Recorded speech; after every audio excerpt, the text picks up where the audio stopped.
अब देखेंगे insect dominance, कीट प्रभावी या प्रभुत्व। ठीक है, कीट प्रभावी क्यों है, क्यों अधिक है इसका जनसंख्या में। तो बेसिकली इसका एक आदमी पूछा था, बेसिकली मोल्टिंग पूछा था इंसेक्ट में, मोल्टिंग। तो मोल्टिंग को पहले कंप्लीट कर देता हूँ। मोल्टिंग क्या है कि किसी भी इंसेक्ट के आउटर स्क्रीन को शेडिंग करना, हटाना या उसका हटना। तो आप एक लाइन में बता सकते हो, मोल्टिंग इंसेक्ट में ऐसी प्रक्रिया है जो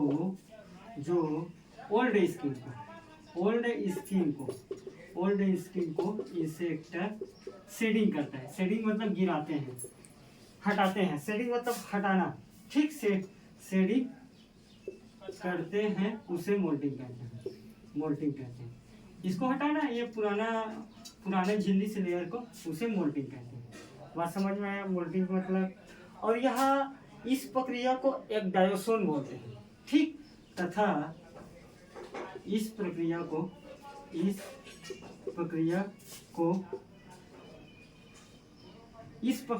करने के लिए एक हार्मोन होती है,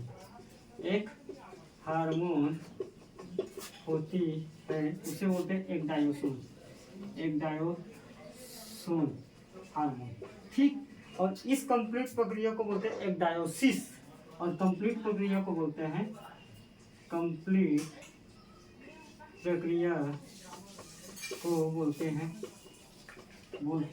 एक्डायोसिस, ठीक। आप सिंपल से मोल्टिंग क्या है करके एक लाइन में पूछे तो आप सिंपल से लिखना कि किसी भी इंसेक्ट ऊपरी बॉडी को शेडिंग करना, हटाना, ठीक। अब कौन से लेयर हटाता है, आर्थ्रोपोडा का आप अगर मान लीजिए कैरेक्टरिस्टिक्स पढ़े होंगे, इपीडर्मल, एक्टोडर्मल, हेक्सोडर्मल। तो इपीडर्मल मतलब सरफेस के पोर्शन को, ठीक है। आप सीधा याद रखना, शेडिंग ऑफ ओल्ड स्किन, बस शेडिंग ऑफ ओल्ड स्किन उस हार्मोन है एक्डायोसिन, इस प्रक्रिया को एक्डायोसिस बोलते हैं, बस और कुछ नहीं है, ठीक। अब बेसिकली हमारा जो इंसेक्ट डोमिनेंस के मतलब सिंपल से होता है कि ये प्रभावी क्यों है, बेसिकली होता क्या है, इंसेक्ट का ओरिजिन है, इसका इंट्रोडक्शन देख लेते हैं। इंसेक्ट का ओरिजिन बेसिकली क्या है, 480 मिलियन पूर्व माना जाता है, 480 मिलियन वर्ष पूर्व है। अब 480 मिलियन वर्ष अगर पूर्व है तो अभी तक जीवित जीव कितना है, 1.7 मिलियन के आसपास है। 1.7 मिलियन तो लिविंग है अभी तक, 480 साल से लेकर अभी तक। कौन सा, ये इंसेक्ट, ठीक। उसमें से सर्वाधिक रूप से इंसेक्ट की प्रजाति है या स्पीसीज है, इंसेक्ट का प्रजाति है या स्पीसीज है 0.95 मिलियन। तो 0.95 मिलियन है तो क्यों अधिक है, क्यों प्रभावी है, कुछ ना कुछ तो कारण होगा ना, ठीक। तो अब इंसेक्ट डोमिनेंस के मतलब सिंपल सा भाषा में अगर मैं बताना चाहूँ तो पर्यावरण के अनुकूलता के अनुसार इसके जेनेटिक्स, अनुवांशिकी रूप से ये क्या है, स्टेबल स्पीसीज है, ठीक है। तो मैं एक लाइन में अगर बताना चाहूँ, इंसेक्ट डोमिनेंस पर्यावरण के अनुकूल है, पर्यावरणीय अनुकूलताएं होती है एवं अनुवांशिकी रूप से अपने आप को ढाल लेती है, ठीक। एक लाइन से, अनुवांशिकी रूप से अपने आप को ढाल लेती है, उसको इंसेक्ट डोमिनेंस कहते हैं। भाई अपने आप को ढाल रहे तभी तो अभी तक जीवित है ना। अब उसका क्या कारण है ढालने का, वो फ्यूचर में देखेंगे एक एक करके।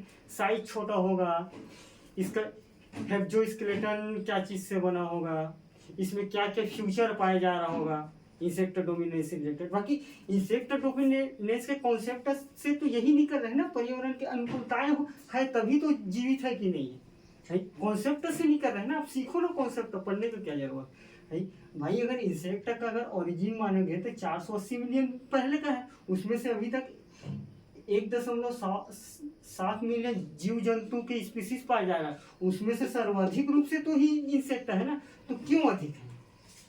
डायनासोर क्यों मर गए अभी तक, क्यों जीवित नहीं है?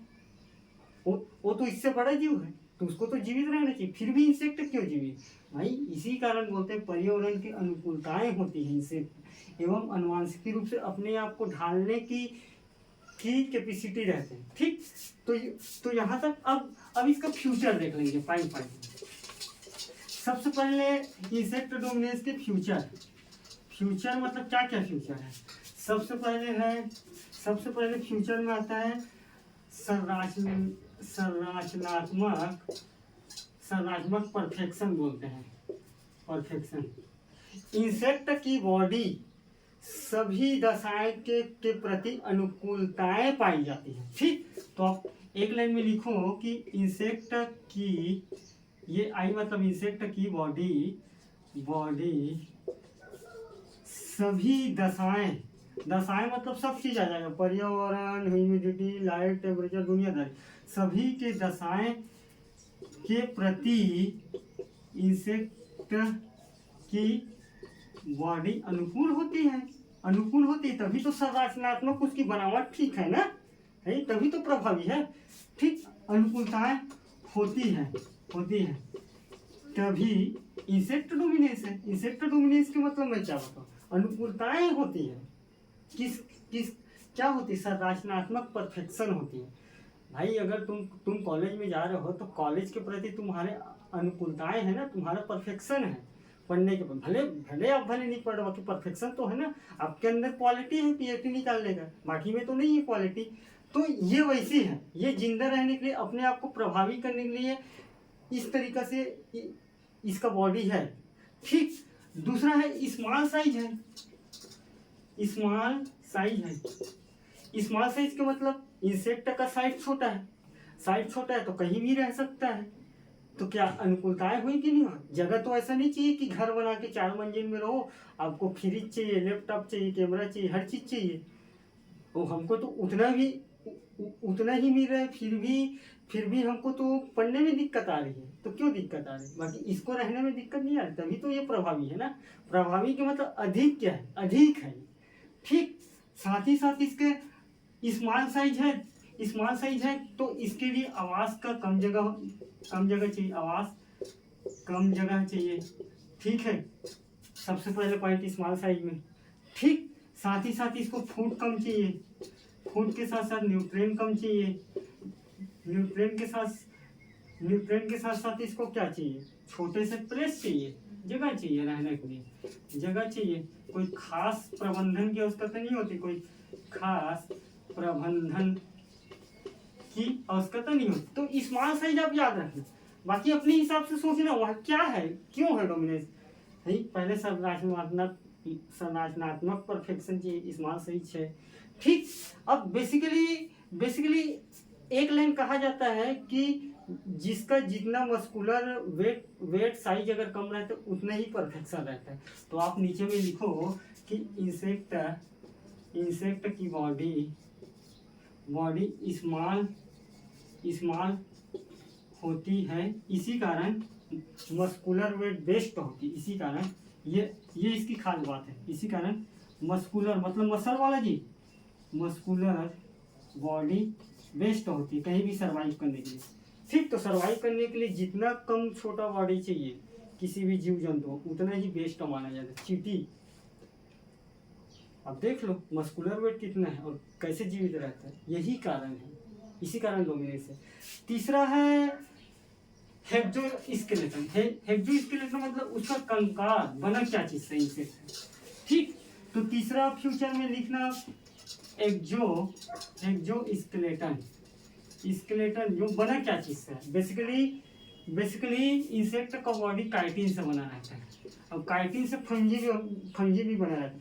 तो काइटिन से बना है तो इंसेक्ट को किसी भी चीज से क्या मिलेगा, प्रोटेक्शन होगा, मतलब मरेगा नहीं। कुछ भी चीज, हवा पानी, कोई अगर कोशिश करेगा मारने का छोटा बड़ा जीव, तो क्या, अगर हेक्सोस्केलेटन काइटिन का बना है तो क्या होगा, प्रोटेक्शन में काम आएगा, प्रोटेक्शन में काम आएगा। एक पॉइंट है, सबसे पहला पॉइंट है जो इंसेक्ट का बॉडी काइटिन से बना है, इसी कारण इंसेक्ट डोमिनेंस है। और साथ ही साथ यह है या प्रोटेक्शन में काम आता है, इसी कारण इंसेक्ट डोमिनेंस है। ठीक है, सेकंड पॉइंट क्या है, प्रोटेक्शन इंसेक्ट के जो मस्कुलर पार्ट है, गुदा वाला, उसको प्रोटेक्ट करता है, मस्कुलर पार्ट, ठीक, गुदा पार्ट को प्रोटेक्ट करते हैं, ठीक। साथ ही साथ यह, हाँ ठीक है, उसके बाद क्या है, फंक्शनल विंग है, कार्यकारिणी पंख है। तो क्या है भाई, फ्लाई करने का, उड़ने का कैपेसिटी पाया जाता है। अब अगर तुम मार रहे हो, उड़ के भाग गया, तो ये भी तो डोमिनेंस है ना। तो कैपेसिटी है फ्लाई करने का, कैपेसिटी होती है फ्लाई करने का, सब चीज इसकी खास बात है। अगर कोई अटैक करेगा तो मूविंग करने, फास्ट मूविंग करने का कैपेसिटी रहेगा, मतलब भागने का कैपेसिटी रहेगा। तो अगर कोई अटैक कर रहे हैं तो अटैक करने के बाद इंसेक्ट के पास पंख है, तो क्या करेगा, भागने का कैपेसिटी पाया जाएगा, भागने का क्षमता होती है। साथ ही साथ भाई पंख क्या करता है, प्रजनक संबंधी कार्य करता है। हनी बी में आप पढ़े होंगे नेप्चुरल फ्लाइट, तो नेप्चुरल फ्लाइट क्या चीज से होता है, पंख के थ्रू ही होता है। तो ये क्या है, ब्रीडिंग में भी हेल्प करता है, ब्रीडिंग मतलब प्रजनक में भी हेल्प करता है, नेप्चुरल फ्लाइट पढ़ो ना। अरे पिछले बार कोई आईएएस के पेपर में पूछा था, nuptial flight is the related to termite, honey bee और 2-3 और नाम दिया था। तो है हनी बी में होता है नेप्चुरल फ्लाइट, बेसिकली पंख के माध्यम से उड़कर ऊपर में ही फ्लाइट करते हैं वो लोग, फ्लाई मतलब ब्रीडिंग करते हैं। ठीक है, तो ये इसकी खास बात है। ठीक है, कार्यकारिणी पंख 3-4 पॉइंट हो गए। एक आप लिखो कि हेक्सापोड लोकोमोशन पाया जाता है, कौन सा पॉइंट है आप देख लेना, हेक्सापोड लोकोमोशन पाया जाता है, लोकोमोशन। हेक्सापोड लोकोमोशन के मतलब क्या है, इंसेक्ट के बॉडी 3 पार्ट में डिवाइड है। 3 पार्ट में क्या है, 6 टांग पाया जाता है, 6 पेयर लेग्स पाया जाता है। अरे ये 1 2 3 एब्डोमेन, हेड, थोरेक्स। तो बेसिकली तीन पाया जाएगा बेसिकली 3 पेयर लेग्स पाया जाएगा, मतलब 6 लेग्स पाया जाएगा। तो अगर 6 लेग्स पाया जाएगा तो 1-2 डिफेक्ट हो गए, फिर भी लोकोमोशन कर सकता है। तो कहीं ना कहीं डोमिनेंस को बढ़ावा दे रहा है कि नहीं बढ़ावा दे रहा है, मतलब बढ़ावा दे रहे कि नहीं। तुम्हारे पैर को तोड़ के रख दे कोई, तो तुम कॉलेज जा सकते हो, तुम छुट्टी मारोगे तो तुम प्रभावी नहीं हो कॉलेज में। ये वैसी है, इसका 1-2 पैर टूट गया, ठीक है तोड़ दो, कोई दिक्कत नहीं, अपन तो चल लेंगे वाला। ये वही है हेक्सापोड लोकोमोशन का। ठीक, लोकोमेशन बोलते हैं इसको, मेसन। हेक्सापोड मतलब 6 लेग। ठीक, एक होता है बेसिकली कंपाउंड आई, संयुक्त आंख। ये समझने वाली बात है। संयुक्त आंख मतलब क्या है, कंपाउंड आइस का मतलब ये ऐसा रहता है इंसेक्ट का आंख, ये क्या है बेसिकली ऐसी रहता है, ये ऐसी, इसको बोलते हैं संयुक्त आंख। अब बेसिकली क्या है, ये कॉर्निया है, कॉर्निया ऐसी बनाना पड़ेगा, कॉर्निया। और एक को बोलते हैं बेसिकली ओमेटिडिया बोलते हैं, ओमेटिडिया। ठीक, तो संयुक्त आंख में कैसे इंसेक्ट डोमिनेंस को प्रभावित कर रहे हैं। 1 या 2 एमिट्यूड अगर कोई खराब होगा इंसेक्ट का, फिर भी उसको देखने में प्रॉब्लम नहीं होती है। ठीक है, तो बेसिकली कई सारे ओमिटीडिया मिलकर बना है कॉर्निया। तो एक आध दो ओमिटीडिया अगर कोई इंज्योर हो जाता है, चोट पहुंचता है, इंज्योर मतलब चोट हो जाता है, चोट पहुंचता है, चोट पहुंचता है, फिर भी देखने में कोई प्रॉब्लम नहीं होता। तो देखने में प्रॉब्लम नहीं होता तो तभी तो फीडिंग करता है ना। देखने में प्रॉब्लम नहीं तब तो फीडिंग कर लेता है। एक आध दो आँख कोई चले भी गया तो क्या दिक्कत, तुम्हारा एक आँख को हटा के देख लो, तुमको जिंदगी जीना मुश्किल हो जाएगी। जी तो लोगे, बाकी वो मजे नहीं आएगा, जो आना चाहिए वाला मजे नहीं आएगा। तो और इंसेक्ट को एक आध दो एमिटीडिया को खराब कर दो, इसको कर दो, इसको कर दो, इसको कर दो, फिर भी बाकी से देख लेगा वो। ठीक, तो ये इसकी खास बात है। एक होता है बेसिकली, एक होता है डायरेक्ट रेस्पिरेशन होता है। डायरेक्ट रेस्पिरेशन को क्या बोलेंगे, श्वसन, श्वसन होता है। मतलब डायरेक्ट वो गिल्स से बॉडी के कई हिस्सा से लेता है, ठीक, कई हिस्सा से लेता है, जिसको बोलते हैं ट्रेकिया के माध्यम से। ट्रेकिया, तो ट्रेकिया क्या है, एक इंसेक्ट के बॉडी में ओपन और बंद करने का द्वार है। और इसी इंसेक्ट के बॉडी में एब्डोमेन में बहुत सारा छेद रहता है, जिसको बोलते हैं स्पाइरिकल, स्पाइरिकल। तो इंसेक्ट क्या करते हैं, इसके में लंग्स नहीं पाए जाते ना, हमारे में लंग्स पाया जाएगा श्वसन संबंधी, इसके में लंग्स नहीं पाया जाएगा, तो इसके में स्पाइरिकल पाया जाएगा। तो बीच बीच में छेद रहेगा, तो कहीं से ले लेगा श्वास। अगर यहाँ से नहीं ले पा रहे तो यहाँ से लेके पूर्ति कर लेगा। और सांस क्या है, बॉडी को, हर सेल को O2 चाहिए तभी काम करता है, हमारे भी शरीर को O2 चाहिए तभी काम करता है। तो ये डायरेक्ट रेस्पिरेशन भी एक है, इंसेक्ट डोमिनेंस को बढ़ावा दे रहा है। ठीक, तो ट्रेकिया के माध्यम से लेता है, स्पाइरिकल के माध्यम से लेता है। तो कहीं ना कहीं इंसेक्ट को O2 ना मिलने पर भी कहीं से भी अपना लेके अपना संबंधी सेल को कार्य के लिए प्रोत्साहित करता है, ऐसे लिखना है। ठीक, उसके बाद बेसिकली एक आता है प्रजनक। प्रजनक, बाइसेक्सुअल प्रजनक पाया जाता है। तो बाइसेक्सुअल क्या, अगर सेक्सुअल अगर सेक्सुअल प्रजनक पाया जाता है तो सिर्फ जन्म निर्माण से संबंधित होता, तभी आगे बढ़ता है। तो इसमें दोनों प्रकार के, कोई गेमेट का फ्यूजन नहीं हो रहा है तो भाई बाकी का है बाइसेक्सुअल के मतलब एसेक्सुअल तरीका से भी प्रोजेनी का निर्माण कर ले रहे हैं। तो ये इसकी खास बात है, तभी तो डोमिनेंस है ना। एक है डिसेंट्रलाइज नर्वस सिस्टम, इसको आप याद रखना, decentralise nervous system. Nervous system, decentralise nervous system का मतलब क्या है कि हर एक पार्ट्स अलग अलग पार्ट्स में डिवाइड है, कोई एक दूसरे से कनेक्टेड नहीं। हर एक बॉडी का एक अलग अलग काम है और अलग अलग काम करता है। अगर किसी बॉडी एक काम को अगर छोड़ दे रहा है तो क्या है, उससे कोई खास इफेक्ट नहीं पड़ रहा है, उसी को बोल रहे हैं डिसेंट्रलाइज किस्म का है। तो ये भी प्रभावी कर रहे हैं। ठीक है, एक है बेसिकली, हाँ इतना ही है। और साथ ही साथ पर्यावरण संबंधी फूटों का आकाश अपार है। ठीक, तो आप एक लाइन लिखना कि पर्यावरण में इंसेक्ट के फूड मटेरियल, फूड पदार्थ अधिक है। ये भी इंसेक्ट डोमिनेंस को बढ़ा रहा है। पेड़ पौधा है ना जी फूड के लिए, अगर पेड़ पौधा नहीं रहता तो कहाँ से इंसेक्ट रहेंगे। तो कहीं ना कहीं 7-8 पॉइंट में, अपना 4-5 पॉइंट में जो अच्छा लगे आप डिफाइन करिएगा। और इंसेक्ट डोमिनेंस, एग्रीकल्चर एंटोमोलॉजी क्या है, agriculture entomology is the branch of the entomology which the deals of study of the direct related to crops by the insect. Insect और क्रॉप्स के बीच में डायरेक्टली रिलेशन के बारे में जब स्टडी करते हैं तो उसको बोलते हैं एग्रीकल्चर एंटोमोलॉजी या हॉर्टिकल्चर एंटोमोलॉजी।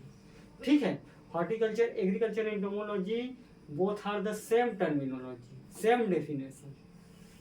ठीक, directly related to the horticulture crop या एंड एग्रीकल्चर क्रॉप। किसी से अगर डायरेक्ट रिलेशन के बारे में अगर अध्ययन करेंगे तो उसको बोलेंगे एग्रीकल्चर या हॉर्टिकल्चर एंटोमोलॉजी। एक होता है फेंसिडिटी, इंसेक्ट में एक टर्मिनोलॉजी भी आता है फेंसिडिटी। ठीक, फेंसिडिटी या फेंसिडिटी बोलते हैं, मैं एक मिनट देख लेता हूँ। फेंसिडिटी, हाँ फेंसिडिटी। फेंसिडिटी के मतलब क्या है, इंसेक्ट के एक देने के कैपेसिटी को फेंसिडिटी कहते हैं, मतलब रिप्रोडक्शन दर को बढ़ाता है। ठीक, ये टर्मिनोलॉजी है। इंसेक्ट के एक देने की कैपेसिटी, एक देने की कैपेसिटी, देने की कैपेसिटी को फेंसिडिटी कहते हैं, फेंसिडिटी कहते हैं। बात समझ में आया? यहाँ तक एग्रीकल्चर एंटोमोलॉजी या हॉर्टिकल्चर एंटोमोलॉजी क्या है पूछेगा तो लिख लोगे। Directly related to the crops के बारे में स्टडी करते हैं, उसको बोलते हैं एग्रीकल्चर एंटोमोलॉजी या हॉर्टिकल्चर एंटोमोलॉजी। ठीक है, एंटोमोलॉजी क्या है बोलेगा? Entomology is the branch of zoology with the deals of study of insect. ठीक, तो मैं लिख देता हूँ दोनों को, तुम घूम जाओगे। एग्रीकल्चर, एग्री या हॉर्टिकल्चर एंटोमोलॉजी। ठीक, तो डायरेक्ट रिलेटेड, एक चीज याद रखना कि डायरेक्ट रिलेटेड क्रॉप्स के साथ स्टडी करते हैं। ठीक, जहां क्रॉप्स के साथ डायरेक्ट रिलेशन या रिलेटेड आया तो उसको बोलते हैं एग्रीकल्चर या horticulture entomology. Entomology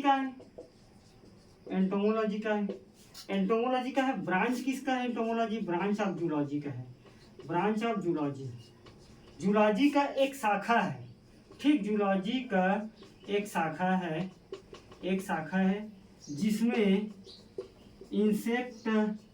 insect plus जीव जंतु के बारे में अध्ययन करते हैं। जीव जंतु के बारे में अध्ययन करते हैं, उसे एंटोमोलॉजी कहते हैं। ठीक, एंटोमोलॉजी वो एग्रीकल्चर एंटोमोलॉजी डिफरेंस है। फेंसिडिटी एग्रीकल्चर एंटोमोलॉजी। बात समझ में आया? हिस्ट्री पढ़ लोगे। आर्थ्रोपोडा मतलब कुछ नहीं है। आर्थ्रोपोडा बेसिकली दो लाइन में अगर मैं बोलना चाहूँ तो आर्थो मतलब ज्वाइन होता है। ठीक, मैं दो लाइन में बता देता हूँ। Thank you. 22। ठीक, आर्थ्रोपोडा, आर्थो मतलब ज्वाइन, पोडा मतलब लेग्स। ठीक, उसको बोलते हैं आर्थ्रोपोडा। यह बेसिकली जमीन पर रहने वाले जीव जंतुओं के बारे में अध्ययन करते हैं। ठीक, जैसे कि इंसेक्ट सबसे लार्जेस्ट संख्या है आर्थ्रोपोडा इंसेक्ट का। ठीक, तो दो हो गए, ज्वाइंट लेग्स और ये इसकी बॉडी 3 सेगमेंट में डिवाइड रहता है, हेड, थोरेक्स और एब्डोमेन। अंदर की ओर ग्रू रहता है, ग्रू करके। तो ये तो आप सब पढ़ ही होंगे, कोई और खास बात नहीं। इंपॉर्टेंट इंसेक्ट क्या है? बेसिकली पॉलिनेशन के लिए बेनिफिशियल इंसेक्ट है, ट्राइकोडर्मा विरिडी है। तो ये क्या करता है?